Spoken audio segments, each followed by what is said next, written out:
Venons ce soir à cette série que nous avons débutée il y a quelques semaines sur la grande mission de l'Église. La grande mission de l'Église, la grande tâche ou la grande responsabilité qui a été confiée à l'Église de Jésus-Christ. Le grand mandat, la Bible nous dit, d'aller et de faire de toutes les nations les disciples, les baptisant au nom du Père, du Fils et du Saint-Esprit, puis ensuite en leur enseignant à observer tout ce que le Seigneur leur a prescrit.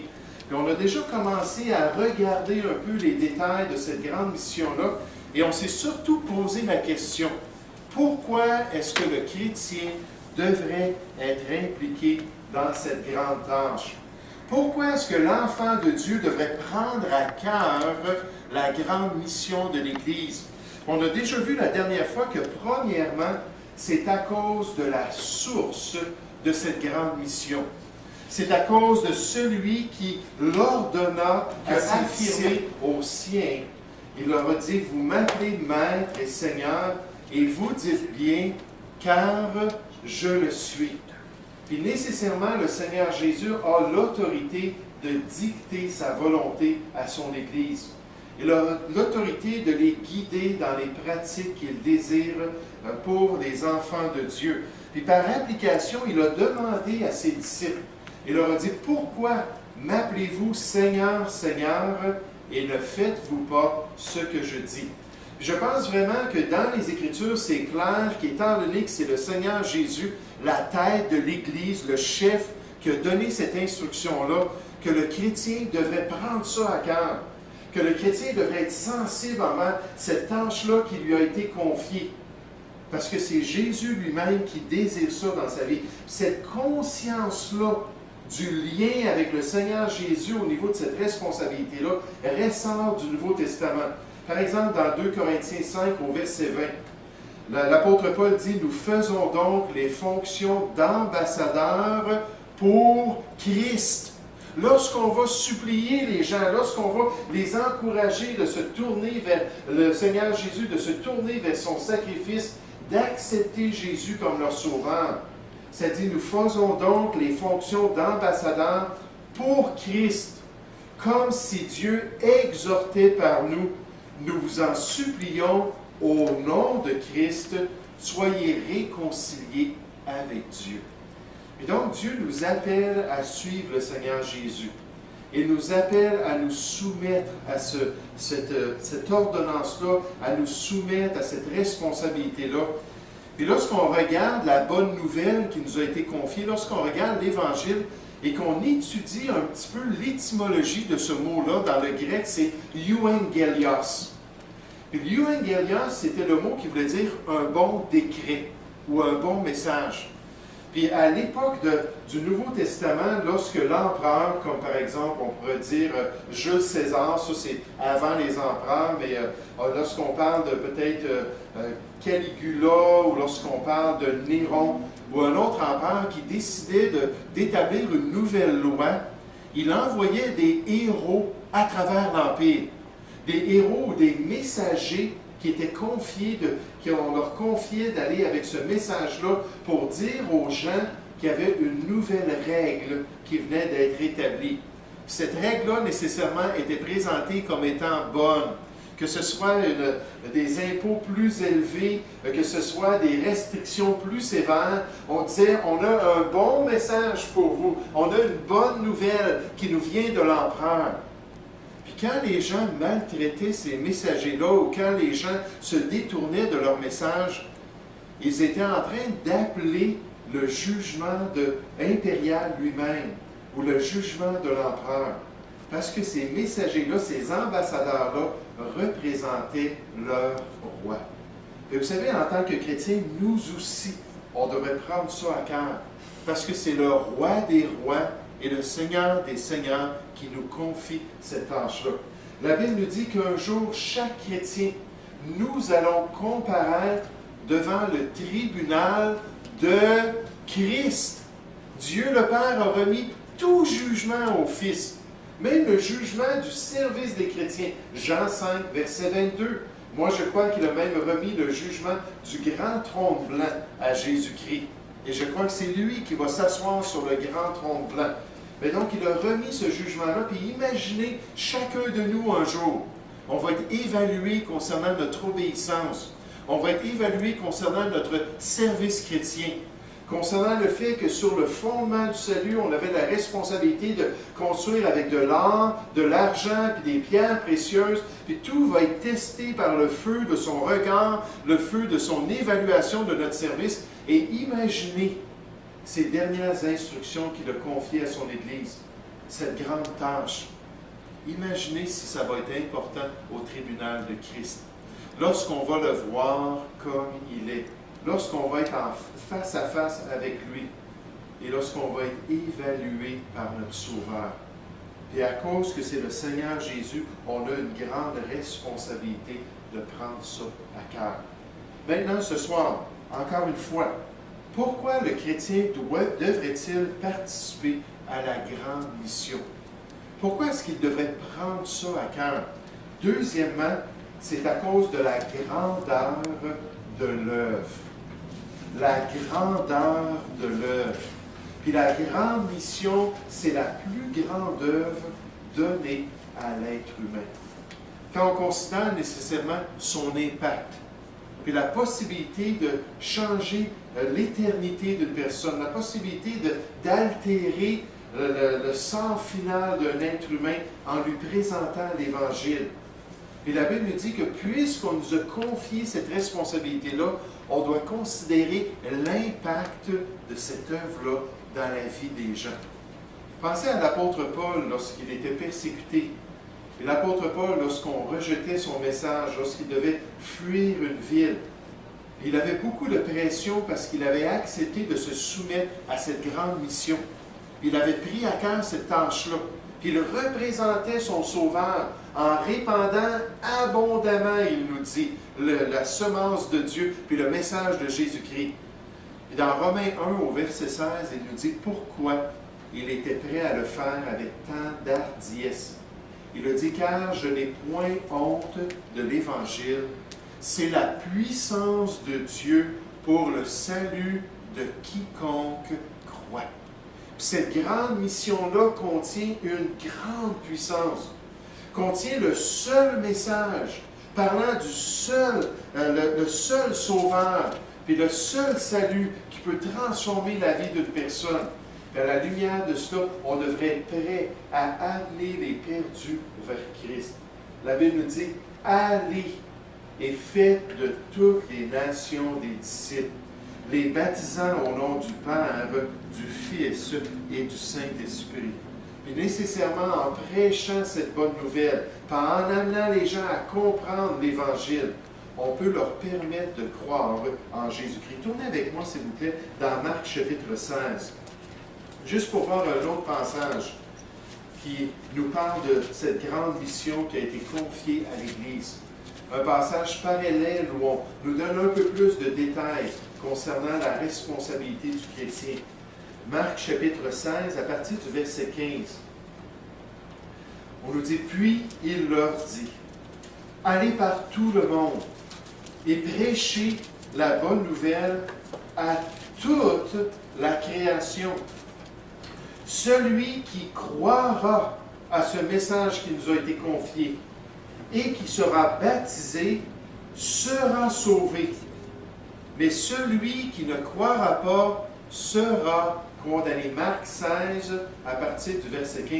Donc là, on voit tout le potentiel de cette œuvre-là. La transformation d'une vie, le rétablissement dans la relation avec Dieu, le pardon des péchés. Vous savez, c'est pour ça que c'est si délicat lorsqu'on pense à différents organismes aujourd'hui. Des organismes qui veulent prendre soin des pauvres, des organismes qui ont été développés au 19e siècle dans cette explosion-là industrielle qui a amené des immigrants en Amérique du Nord et qui a amené des personnes à vivre dans des conditions très pénibles, dans la pauvreté, sous le seuil de la pauvreté. Et là, ces organismes-là sont là, puis ils veulent les aider en leur pourvoyant de la nourriture, en pourvoyant des vêtements. Il y a différents aspects des besoins des gens. Ce qui est délicat, c'est que lorsque les églises commencent à prendre ça à cœur, ces œuvres sociales, C'est même appelé des fois l'évangile social. Puis lorsque les gens commencent à s'impliquer dans cela, puis malheureusement, quelque part dans le développement de ces ministères-là, ils mettent de côté l'aspect spirituel, puis le besoin d'être réconcilié avec Dieu, puis le besoin d'être certain pour toute l'éternité, d'être en bonne règle avec le Seigneur. J'aimerais vous dire, on peut nourrir une personne toute sa vie. On peut se prendre soin de tous ses bobos. On peut vraiment s'investir dans les gens. Mais si on n'aide pas les gens au niveau spirituel, on manque le bateau et c'est ce qui est le plus important. Ce qui est prioritaire. Pensez à l'armée du salut lorsque ça a été développé au 19e siècle par le général William Booth. Son objectif, c'était de fournir de la nourriture, peut-être à cette époque-là aussi fournir un endroit où les gens de la rue pouvaient venir dormir un peu, mais à chaque fois, il fallait qu'il leur donne l'Évangile.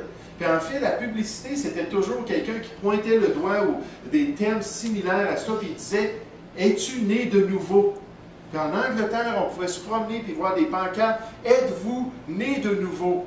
Êtes-vous réconcilié avec Dieu? Avez-vous eu un nouveau cœur? Êtes-vous converti au Seigneur? » Puis on peut faire bien des choses, puis avoir beaucoup d'altruisme sur cette terre, puis vraiment là, se donner aux gens, être anthrophile, puis faire beaucoup de choses, un philanthrope plutôt, puis faire beaucoup de choses pour les gens. J'ai mélangé les mots à l'envers. Mais si on ne leur présente pas le message qui peut changer leur éternité, ces gens-là vont mourir sans Christ et ils vont être perdus pour toujours.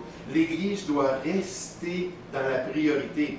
À un moment donné, on avait été invités dans une activité, une grosse église. Puis dans cette activité-là, ils avaient invité des milliers de personnes de la communauté.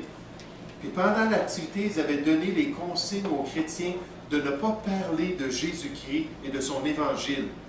Puis là, ils avaient fait venir même des personnalités bien connues dans la société. Puis ils ont dit, ce qu'on veut, c'est que les gens voient qu'on n'est pas des martiens, que les gens voient qu'on n'est pas anormal.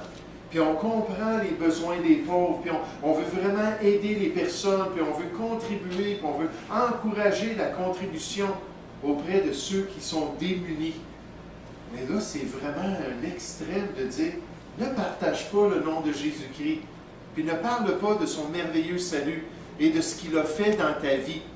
Puis nous, on était là à cette activité-là pendant à peu près 2h30 de temps. Puis effectivement, à chaque fois qu'il y avait quelqu'un qui allait parler au micro, à chaque fois qu'il y avait une présentation, à chaque fois qu'ils annonçaient quelque chose, jamais ils n'ont mentionné le nom de Dieu et le nom de Jésus-Christ. Puis ces gens-là ont peut-être passé des heures avec des chrétiens qui connaissaient la vérité, mais ça jamais pour être évangélisé et pour comprendre le plan de Dieu. Mais c'est évident, d'après les Écritures, que les gens doivent savoir que le Sauveur est venu. Les gens doivent comprendre les termes de l'Évangile. Ils doivent saisir, premièrement, tout à l'heure, j'ai enregistré mon témoignage, ils doivent saisir, premièrement, qu'ils ont un problème. Il y a une mauvaise nouvelle, c'est qu'on est pécheurs. Puis à cause de nos péchés, on est condamnés devant Dieu.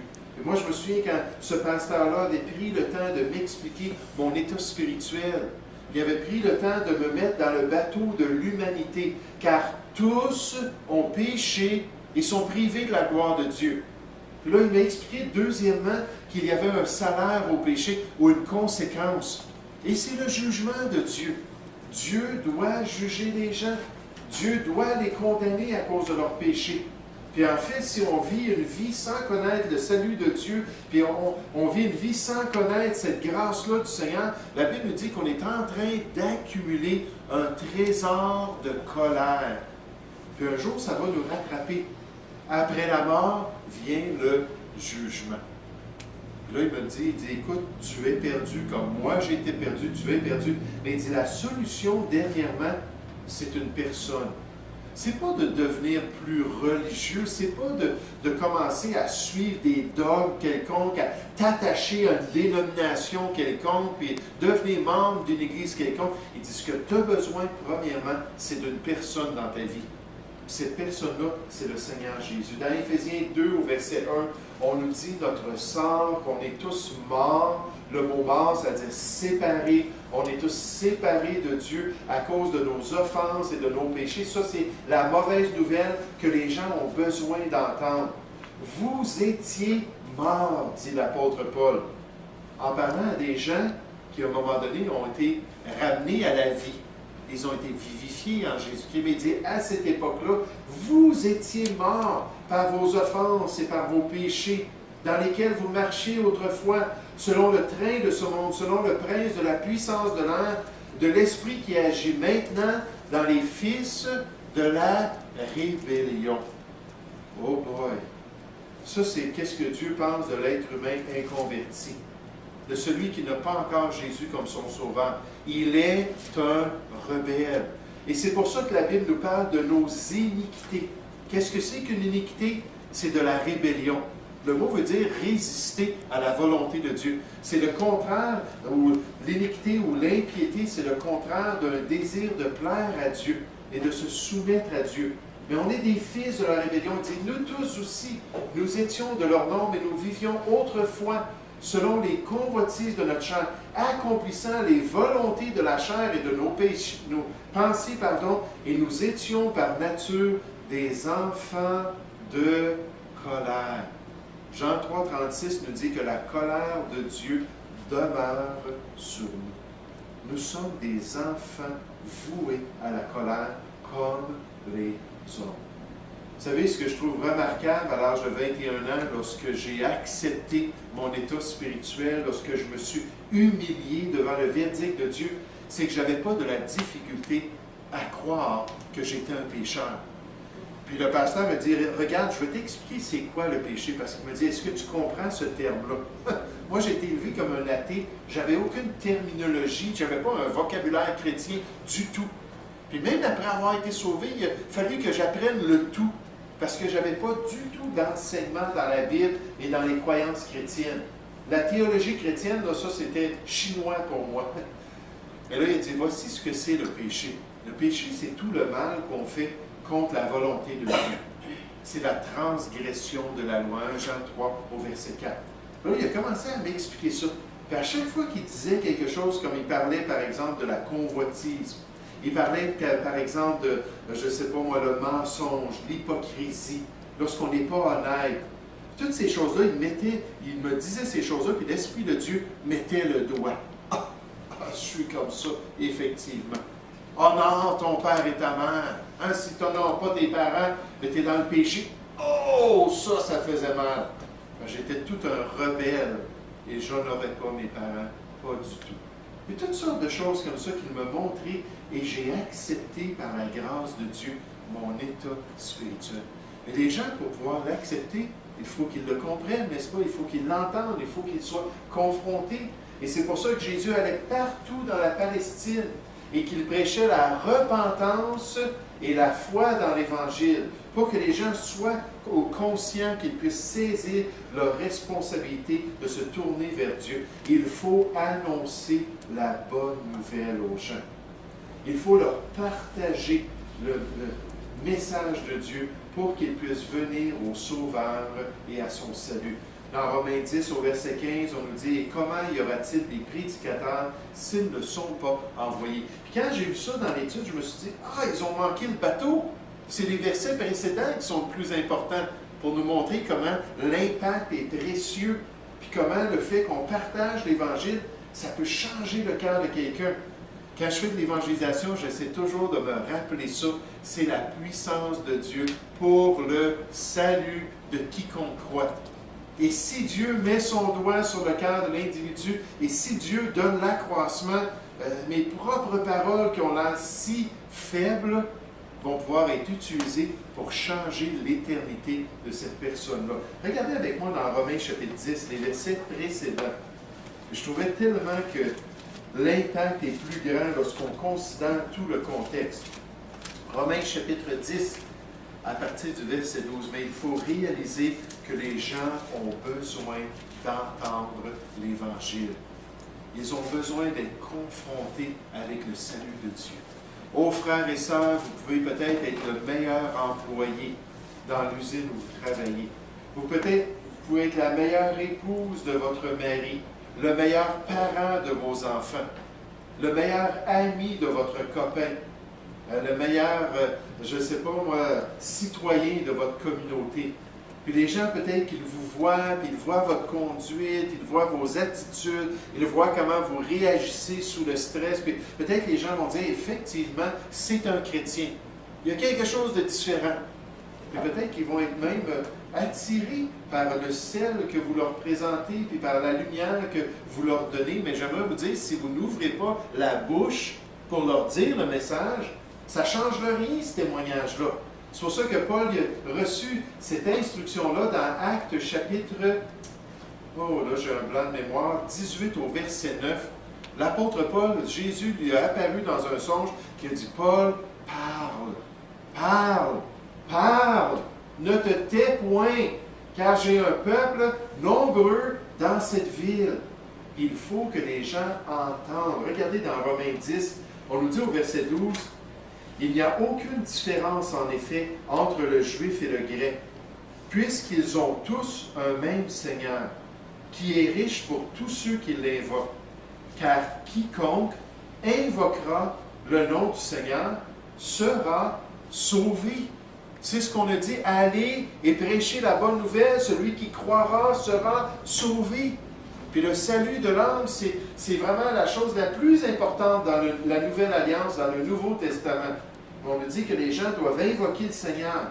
Ça, c'est la fin du processus du salut. Lorsqu'on lève nos yeux vers le ciel ou lorsqu'on ouvre notre cœur à Dieu, on invoque le nom du Seigneur Jésus pour lui demander de rentrer dans notre vie puis de régler notre question spirituelle, de pardonner nos péchés. Mais là, on nous pose des questions concernant ce processus. On nous dit, comment donc invoqueront-ils celui en qui ils n'ont pas cru? Il faut qu'ils croient dans ce personnage avant d'invoquer son nom. Et comment croiront-ils en celui dont ils n'ont pas entendu parler? C'est impossible. S'il n'y a pas une source quelconque pour leur présenter les thèmes de l'Évangile, ces gens-là ne pourront pas croire, ne pourront pas invoquer son nom. Et on nous dit ensuite, et comment en entendront-ils parler s'il n'y a personne qui prêche? S'il n'y a pas un être humain qui part avec le message pour le donner aux perdus?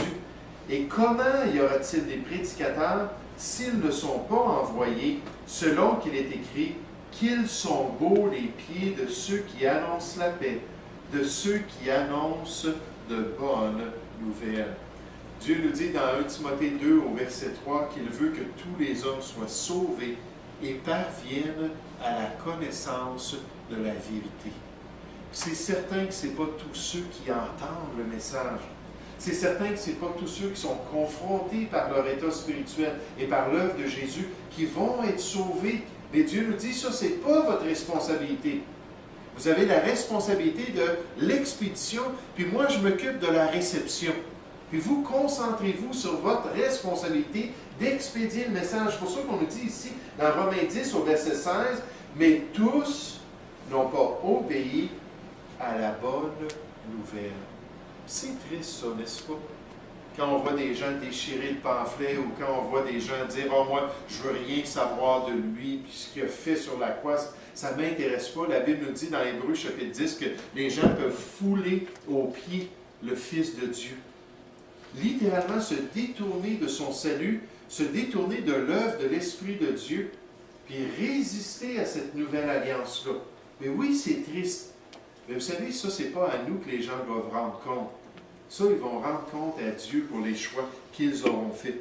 Mais en tant que chrétiens, nous avons cette responsabilité. Matthieu, chapitre 28, au verset 19, lorsqu'on nous dit d'aller et d'enseigner ou de faire de toutes les nations des disciples, on nous parle de faire les efforts, d'aller dans chaque village, dans chaque ville, dans chaque région, dans chaque province, État et nation. Vous savez, moi, ce que je comprends dans cela, c'est que ce n'est pas seulement nos contacts personnels. Ce n'est pas seulement nos amis ou les gens de la famille. Des fois, lorsque je parle d'aller dans un parc, puis de remettre à des étrangers un traité, puis juste leur expliquer pourquoi est-ce qu'on fait ça, puis leur partager ce que Jésus a fait dans notre vie. Oh, il y a des gens qui n'aiment pas ça. Lorsque je leur parle de peut-être laisser un traité au restaurant ou peut-être faire du porte-à-porte, ça c'est de l'évangélisation directe, le porte-à-porte, puis d'aller juste présenter l'amour de Dieu. Il y a des gens qui n'aiment pas ça. Ils vont dire, non, non, moi j'ai des gens à l'ouvrage, j'ai des gens dans ma famille, j'ai des gens dans ma communauté. C'est ça qui est le plus efficace et c'est ça qui est le plus important. J'oserais pas contester que c'est le plus efficace et que c'est le plus important. J'oserais dire, par contre, que ça ne devrait pas se limiter à cela. Puis si on n'est pas prêt à le faire, au moins on peut prier pour ces ministères-là. On peut étamper des traités. Peut-être qu'on peut aller à la distribution si c'est plus facile. Mais d'une manière ou d'une autre, Dieu veut qu'on prenne la chose à cœur. Il a enseigné toutes les nations. C'est l'esprit missionnaire qui a permis à des gens d'aller dans toutes les nations pour leur partager l'Évangile de Dieu. Puis ça continue aujourd'hui. Des personnes qui sont prêtes à traverser les rivières, les océans, les montagnes. Des personnes qui sont prêtes à payer un prix énorme. Puis on pense à ces histoires missionnaires qu'on raconte à nos enfants à l'école du dimanche, n'est-ce pas?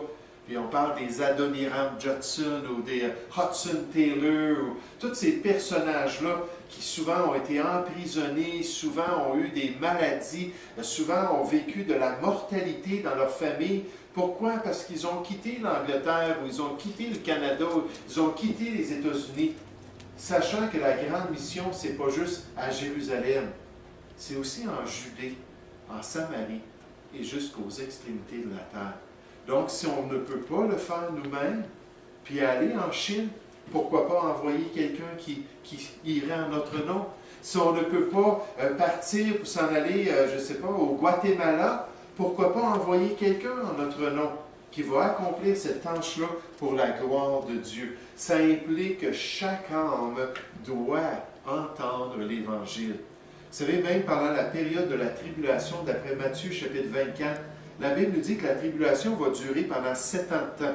Dieu a déjà établi une période fixe. Puis il va se produire toutes sortes de choses pendant cette période de tribulation. Mais Jésus a dit que lorsque l'Évangile, finalement, aura été prêché à toutes les nations, alors viendra la fin.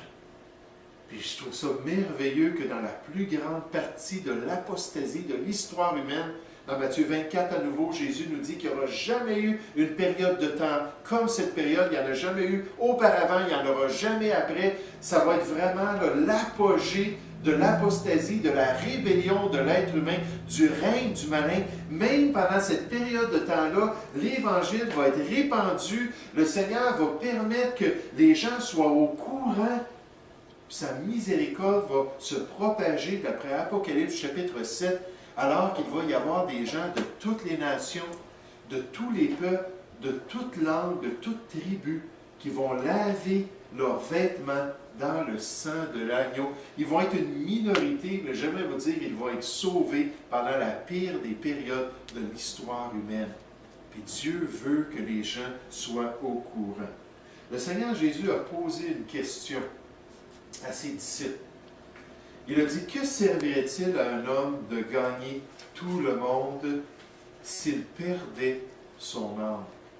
Puis en le faisant, il fait un contraste entre un aspect matériel de la vie de l'être humain, n'est-ce pas? Son corps physique, sa vie, ses expériences sur la terre, et un aspect immatériel, en parlant de la perte de son âme. Je peux perdre un membre, je peux être amputé, je peux perdre la vue. Il se produire toutes sortes de choses sur cette terre. On a entendu parler d'un de nos amis, Gabriel, qui vient d'avoir un AVC. Puis un homme très en forme, peut-être à peu près de 50 ans, qui là vient de perdre une partie de ses capacités. Puis prier pour Gabriel, c'est vraiment tout un contraste avec le genre de vie qu'il avait avant. Puis là, il est partiellement paralysé. On peut perdre beaucoup de choses, mais si on perd notre âme, Jésus dit, qu'est-ce que c'est pour nous? Et que donnerait un homme en échange de son âme? Et pour le chrétien, il faut réaliser que ce sont les âmes des individus qui pèsent dans la balance du ministère de l'Église. Et Dieu nous confie une part. Nous sommes co-ouvriers et nous pouvons avoir un impact éternel sur la vie de quelqu'un. Oh, quelle joie d'amener une âme au Seigneur. quelle joie de permettre à quelqu'un de comprendre l'Évangile et de les guider vers ce choix-là, comme ce pasteur le fait pour moi lorsque j'avais 21 ans. J'ai eu l'occasion à quelques reprises dans mon ministère, puis peut-être vous aussi, vous avez eu l'occasion d'amener une âme au Seigneur, puis de voir cette personne-là avec une nouvelle vie, de voir cette personne-là avec l'entrain maintenant qui lui permet, malgré les difficultés, les épreuves, de continuer dans les voies du Seigneur, et de continuer à accomplir sa volonté, mais sachant surtout que leur âme est scellée dans le plan rédempteur de Dieu. Et moi et mon Père, Jésus a dit, nous allons le garder dans la vie éternelle. Puis un jour, on va côtoyer cette personne pendant l'éternité, puis on va réaliser la grâce que Dieu nous a donnée de pouvoir avoir un impact sur cette vie-là. Mais que donnerait un homme en échange de son âme? Il ne peut rien donner. Puis à la lumière de cela, nous, on peut donner quelque chose pour son âme. Pas pour lui obtenir le salut, mais lui permettre de connaître le salut et de se tourner vers la grâce de Dieu. Et Paul comprenait ce rôle. Dans 1 Corinthiens 9 au verset 16, c'est pas au tableau, mais il a dit « Malheur à moi si je ne prêche pas l'Évangile ». Il savait que c'était une tâche qui lui était confiée, puis une responsabilité qui lui était donnée, puis que ça allait avoir un impact. Puis il dit « C'est pourquoi je supporte tout ». Dans l'accomplissement de cette tâche-là. Puis regardez 2 Corinthiens chapitre 6, 2 Corinthiens chapitre 11, on voit le pédigree des souffrances dans l'Évangile. Puis Paul a pu se tourner vers Timothée et dire « Souffre avec moi, comme un bon soldat de Jésus-Christ, souffre avec moi pour l'Évangile par la puissance de Dieu. » Mais il dit « Je supporte tout à cause des élus, afin qu'eux aussi obtiennent le salut qui est en Jésus-Christ, avec la gloire éternelle. » Et quel était le ministère de Paul? C'était d'aller et de parler, et de présenter la bonne nouvelle du Seigneur Jésus-Christ. Donc, pourquoi est-ce qu'un chrétien devrait prendre ça à cœur? Premièrement, à cause de la source. C'est le Seigneur Jésus lui-même. C'est notre Maître. C'est celui à qui on va rendre compte un jour. Puis deuxièmement, à cause de la grandeur de cette œuvre-là. Ça peut affecter et altérer l'éternité d'une personne, sa destinée éternelle. Et vous savez, on peut faire beaucoup de choses pour les gens, comme j'ai mentionné, mais il y a seulement l'Évangile qui peut changer leur destinée et qui peut leur permettre de connaître la paix avec Dieu. Oh, ça vaut la peine d'aller et de faire de la distribution. Ça vaut la peine de partager notre salut avec autrui. Ça vaut la peine de faire du porte-à-porte ou un autre ministère quelconque. Ça vaut la peine que ça soit populaire ou non, que ça soit facile ou non. Ça vaut la peine. Et je vous invite à vous joindre à nous pour le faire et pour accomplir la volonté de Dieu. Nous allons prier.